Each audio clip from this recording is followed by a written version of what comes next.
Hello viewers, আমার এই ভিডিওটা যারা দেখছেন সবাইকে আমি বলতে আছি, এই ঈদে সবাই কম বেশি গরুর মাংস ঘরে রাখবেন। তাই সকলকে অনুরোধ করব, আপনার ফ্রিজটা ঠিক আছে কিনা আগে দেখুন।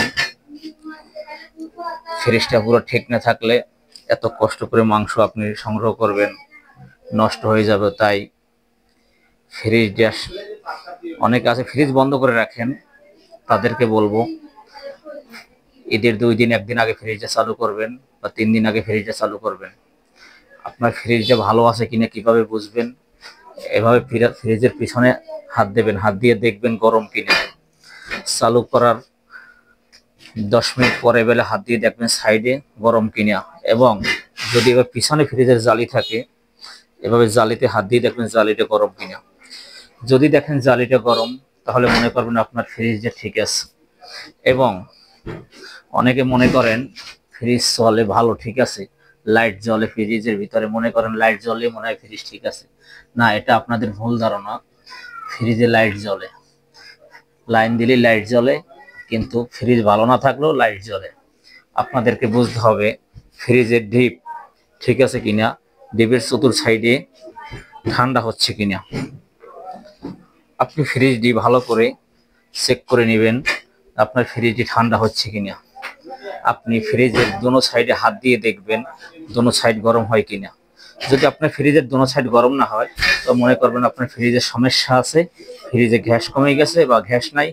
আপনার নিকটস্থ একজন টেকনিশিয়ানকে ডাকে দেখাবেন। ফ্রিজে যদি দোনো সাইড গরম না হয়, তাহলে ফ্রিজ আপনার সমস্যা।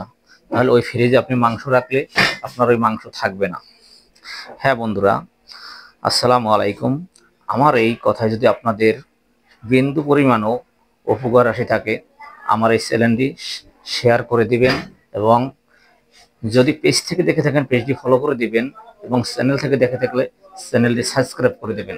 এবং আপনাদেরকে আমি আরও একটা কথা বলি, আপনারা অনেকে ফ্রিজের নর্মাল ঠান্ডা হচ্ছে না তারপর ফ্রিজ চালিয়ে রাখেন, কিন্তু না, কখনো নর্মাল যদি ঠান্ডা না হয় ফ্রিজ চালিয়ে রাখবেন না, ফ্রিজ বন্ধ করে দিবেন।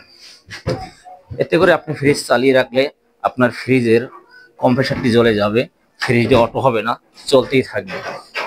অতএব যদি দেখেন আপনার ফ্রিজের নর্মাল ঠান্ডা হচ্ছে না, তাহলে ফ্রিজটি বন্ধ করবেন এবং একজন আপনার টেকনিশিয়ানটাকে দেখাবেন। নর্মাল ঠান্ডা না হলে কি কি সমস্যা হয় সেটাও আপনাদেরকে এই ভিডিওতে আমি বলছি। নর্মাল ঠান্ডা না হলে যে ফ্রিজটি অটো হয় ঘন ঘন, সেই অটোটা হয় না। অটোটা না হওয়ার কারণে আপনার এই ফ্রিজের কম্প্রেসারটি গরম হইয়া কম্প্রেসারটি জ্বলে যেতে পারে।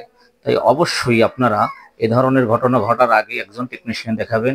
ধন্যবাদ সবাইকে, ভিডিওটা দেখবেন, স্কিপ করবেন না। আসসালামু আলাইকুম।